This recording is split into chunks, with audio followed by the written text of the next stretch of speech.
Hello and welcome to the San Jose State Weekly Football Press Conference. Spartans in the OfferPad Arizona Bowl tomorrow on New Year's Eve, an 11 a.m. Pacific Time kickoff. The pregame show will begin at 10:30 a.m. on 860 a.m. KTRB and the Spartan Radio Network, including TuneIn. The game will also be televised nationally on the cable network CBS.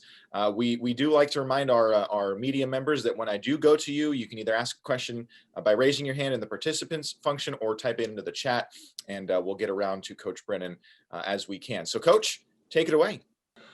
This has been an awesome thing for us this whole season. What a incredible journey. And sitting here, on December 30th, 2020, just thinking about how magical this has all been and how special it is to be here at the Arizona Bowl. I know there was a conversation about this being the first bowl game with a female executive director and then two female athletic directors, which I think is just fantastic. Obviously, San Jose State is one of the places that continues to be kind of more progressive and just more out in front of all kinds of, social, racial inequality issues, which is really, really awesome. Obviously, our institution is led by Dr. Papazian, and then our athletic director is Marie Tuitt. And, they are, in my opinion, two of the biggest reasons why we are where we are, and why we've been able to accomplish what we've been able to accomplish in this really tricky year. The people at the Arizona Bowl have been great. It's a unique thing because it's just not your normal bowl experience, which is a bummer because, our players haven't had that experience and they don't know what that feels like. And so, not being able to have your normal bowl experience, as a reward for an incredible season. And, in that way, I'm a little bit disappointed for them. But looking at this team, Ball State, I mentioned it, I think last week or on some other interview, there's been quite a few, but just the parallels between their last 4 years and our last 4 years is downright spooky. Just really, really similar. 2017, they were 2-10 like we were. The next year we were 1-11. They were 4-8, I believe. And then the third year they were 5-7, and we were 5-7. And then here we are, 2020, and they're 6-1 and we're 7-0, and we're both teams that no one expected to win the conference, but we both did. And so I think we got two really tough, really resilient football teams. I think this is an incredible matchup for this day, and it's going to be a lot of fun to watch. We got a lot of respect for them. They're good, big, physical. They got offensive skill players that can hurt you. They got pass rushers that can, make your quarterback pay. So, we got to get the ball out of our hand. Their receiver, their kick returner is a really dynamic player. We've played against a lot of those in the Mountain West. So, I'm hopeful that some of that carries over. But then you're just talking about just a real physical up-tempo offense. And then the defensive front with, linebackers, the way we used to remember them, like big, like tough, hard-hitting dudes. And so this is a really, really exciting and challenging matchup for us. And we're glad we're here. Last day of 2020, we get to play a football game. It just seems like it's the way it's supposed to be. All right, we're going to open up some questions here. Justice De Los Santos, go ahead. Morning, Coach. Hey, Justice, how you doing? Doing well. So one thing that kind of popped out to me when kind of researching Ball State was kind of the contrast between their numbers and when you kind of look at the play-by-play. So if you look at the numbers, they're allowing almost 300 passing yards per game, and you guys like to pass the ball. But when you really break it down, this is a team that has a tendency to make a lot of really big plays at really big times. So I'm curious, based on what you've seen, what can you kind of say about their defense, specifically the defensive backs that they have on this team? Well, I think that defensively, they're incredibly opportunistic, right? You've seen how many turnovers they forced in the last month.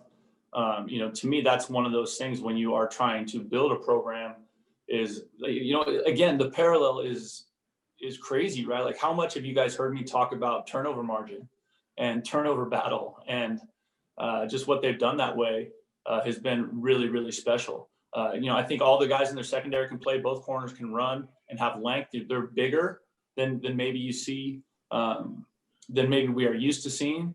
Then also, both safeties are athletic and have range. Number 5, they'll move him around and spin him down some. He'll play a little bit closer to the line of scrimmage at times.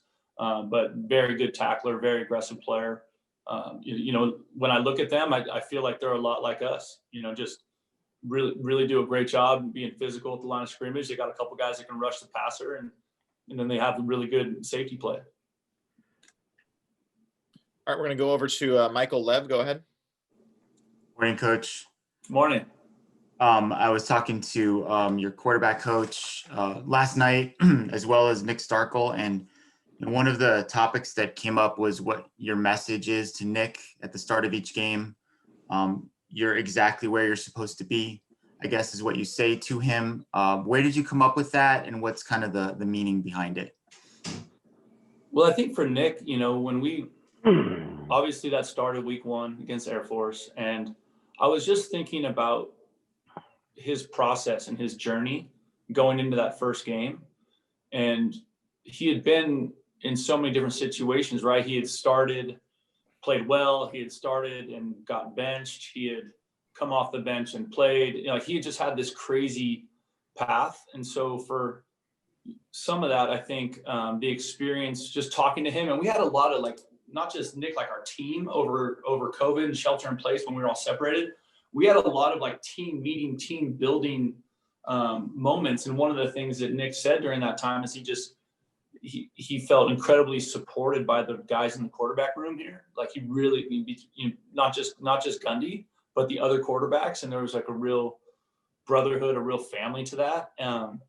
And so I was thinking, this guy has all the talent in the world, but he's been knocked around and he's had it not work out. And similar to how it was for Josh Love, right? To me, the reason Josh Love got to where he got the previous years, because he had been through the struggle of starting, then throwing picks, and then getting benched, and then starting and coming off the bench. He had been through all the hard stuff. So I was kind of thinking the same thing for Nick. And really what I just wanted him to know is that we love him, and he is exactly where he's supposed to be, and he's going to play great, and he does. I had one more for you. You signed a contract extension last week, or maybe this week. It's hard to keep track of when these things happen.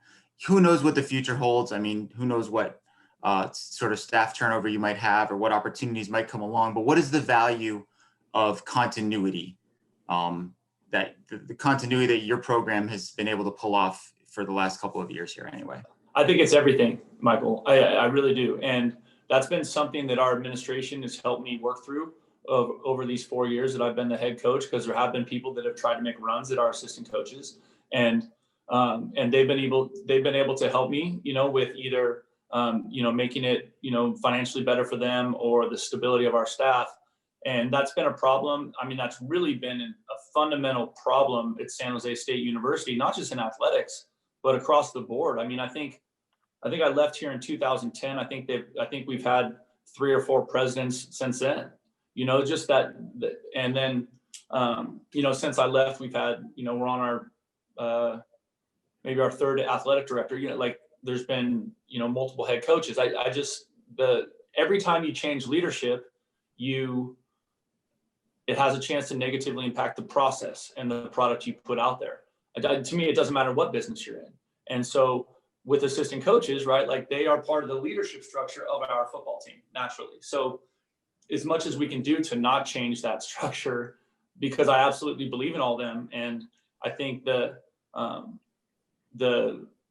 signing the extension is incredible, because it tells our student athletes that we're going to be around for a while and that we're still in this thing together. We get to climb the mountain every year. We're not done with that process of building a consistent, sustainable, winning football program at San Jose State, right? Okay, we've done it 1 year. Can we do it 2?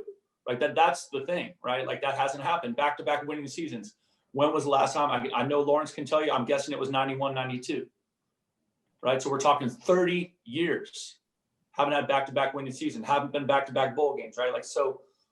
That continuity is so critical for that, and having that chance to build that consistency. And then, you can take it further out from there, right? It helps our donor base.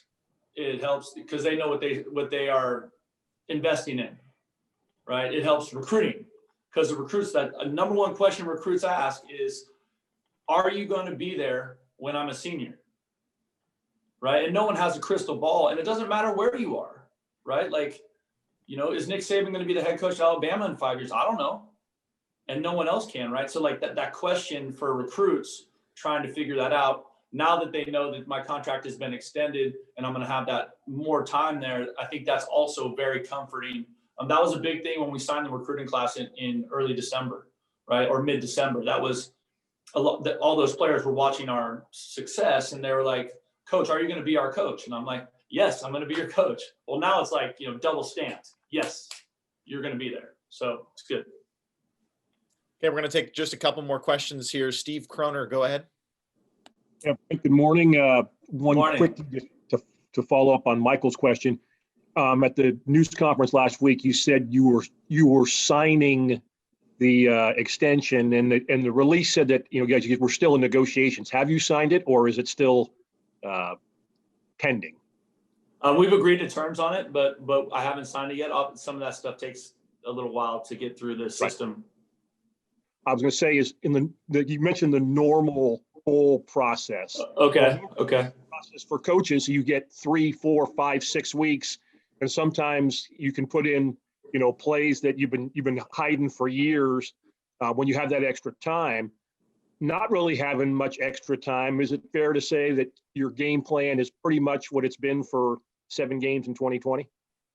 Yeah, I would say that. We've been here for 3 days with this. We've been game planning for 2 weeks, or for 10 days, but we've been practicing for 3 days. And, that was a choice that we made as a program to give our players a chance to be with their families over the holiday. It's just something that I felt like after all the challenges of the season and of being away as much as we were, that, our collective mental health needed that. All right, final question from Justice De Los Santos. Go ahead. A run-heavy team. You faced run-heavy teams before, but in terms of similarities, you look at their wide receivers. They have a really good tandem. You got Johans, you have Antoine Davis, you have Justin Hall. So what, from a defensive perspective for you guys in terms of containing their run game and containing all the receivers they have, how unique of a challenge is that, and how do you go about ensuring that you're slowing down both them in terms of the wideouts and both them on the ground? Well, I think that's like the challenge of whenever you play a good team, right? Is, their two backs are both big, physical, downhill guys. And the quarterback runs better than you think he can, and he can make all the throws. And then there are two receivers that can hurt you, right? One of them is more of a speed and space guy. And so it's like fly sweep, option routes, like how many ways can they play wildcat? How many ways can they get him the ball? And then the big fella that they like to throw like back shoulders and 50-50 contested balls to, right, is also really effective. So, to me, I compare it a little bit to playing somebody like Boise, who has a really good run game and a really good quarterback and a really good pass game.